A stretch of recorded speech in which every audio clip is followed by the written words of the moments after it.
after film after film, a lot of them. And so, so you're still proud of the song then? It hasn't been used as much as you think, Steve. Probably it's blown. It hasn't been played in film after film after film. The films that it's in, those films have to be played over and over and over. So you get the impression that it's in dozens of movies, which it isn't. As soon as the bad guy walks in, it's like, that's it. You know, so it's widespread, but it's limited. Yeah. We keep it that way. There's a lot of artists who've been in the business, like yourself, for a long time, who they shy away from the big song, the one that really put them over the top.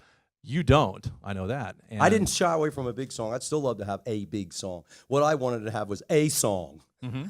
You know, if it went big, that's great. I said I just want a good song to start with.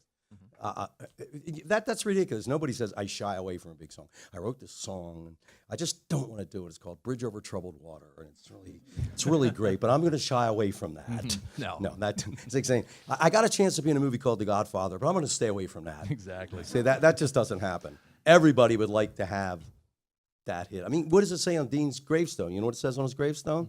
Everybody loves somebody sometime. There you go. Right? Yeah. So there you have it. Now, when you were listening to, you told me you were listening to a classic rock station once. This might have been years ago, and you finally heard yourself on a classic rock station. That could put off a lot of artists, but you put off a lot of artists. Yeah, Who have you been talking to? Oh, I heard from Billy Idol that once he heard himself on a classic rock station, that he just completely decided he was gonna. He almost hung it up. He said he wasn't gonna do it anymore, but then he's kind of embraced it now since then. But let him do it. I'll take it. But when did that happen? When did you first hear yourself on a quote classic rock station? When I first, I can't pinpoint that. When I first, it rang a bell in my head. I was coming home from the gym, and I got home, and I was listening to the radio. Turned on classic rock radio, KLOS radio. LA's a big city. Mm-hmm. KLOS is a big station. I'm listening. I'm like, wow, I want KLOS. And it was like 3 or 4 in the afternoon, prime time, not 3 or 4 in the morning. 3 or 4 in the afternoon. I listened to the song. I said, I'm just going to keep listening and see what they say, if they say anything about me, just out of curiosity. Mm-hmm. You know how in check I am with my ego. Didn't have anything to do with that. At any rate, the song finished, and the DJ came and said, well, that was a block of Clapton, Thorogood, and Hendrix. Bingo. Now, Billy Idol doesn't want it, I'll take it. So that meant some kid who probably never heard any of those songs before put me into that category, or somebody in the program that did it, you know, on the radio station. What do you call it? Program director? What do you call it? Yeah, programmer. That just didn't happen by accident. They did that on purpose. So when I heard that, I said, well, I went in and started practicing my guitar a lot. You guys I didn't have Suler yet. Do you guys want to jump in, ask a question to him? Yeah. Andrew's got some mic for you. Yeah. Let's turn over you guys. You guys have better questions than I do anyway. Well, they beat you till you bleed, and then you bleed till say my name or something. Can you have someone bring Jim Suler and I a bottle of water? Throw the dog a bone, as they say. Anyway, my name's Andrew Colombo, and we're great fans of your music and everything. And Colombo. Colombo. That's my man. Yeah, you bet. It's mine too. Yep. Just one other thing, sir. Can I use your phone to call my wife? She always wants me to call her if I'm going to be late and that kind of stuff. Anyway, my question was, can you give us the story behind the song Get a Haircut? Is that a true story? What do you mean a true story? About your brother Bob. What's that? The song, Get a Haircut and Get a Real Job. I'm trying to think what that means. Is it a true story?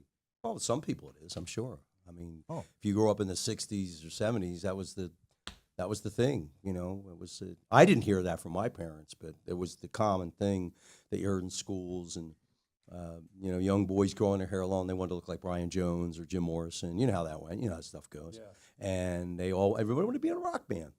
Everybody still does. Yeah. So that was the theme of those times. So when we heard that song, we were in Australia, as a matter of fact, and we'd gone on a big fishing trip, and we used the same boat that Lee Marvin used to sailfish on. And after it was over, we went to visit the bar where he used to go to after he fished. It's called the Black Marlin. And we went in there, we were real tired, and it was a comedy act that did this song called Get a Haircut and Get a Real Job. And before they were even halfway through it, our bass player looked right at me, and I looked at him and went right over and said, cool. Yeah, it was so they looked at me and said, "That's George. That's his thing."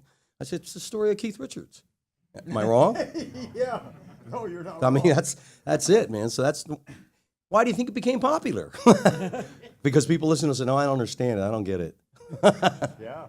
You know, everybody was kicked out of school and said, "Get a haircut and get a job and change your attitude and the whole deal." That's why people like it. See, we always pick material that we know the fans are going to go for. It really rarely, if ever, do we put a song that has anything to do with our personalities. Or I wrote a song because I broke up with my girlfriend. Oh, what a tragedy. You know, I did this when, you know, my third wife left me, or whatever. No, we don't go for any of that bullshit. We use the material to say, what will the people go for? If you open a restaurant, you put on a menu, not what you like to eat. You put on a menu what the people want to eat. That's how you stay in business. Exactly. So when we heard that song, Get a Haircut, and Bourbon, Scotch, and Beer, we said, this is a song that people are going to go for. And if that's not true, why are you here? Yeah. Enough said? Yeah. Okay. So you don't have a cobra snake for a necktie? This is as close as I'll get. Okay. Yeah. Got another one? Back in the back. How you doing? I'm Barry. Won tickets because of Bourbon, Scotch, and Beer, matter of fact. I love to watch a guitar player. Jim, kudos, dude. Awesome.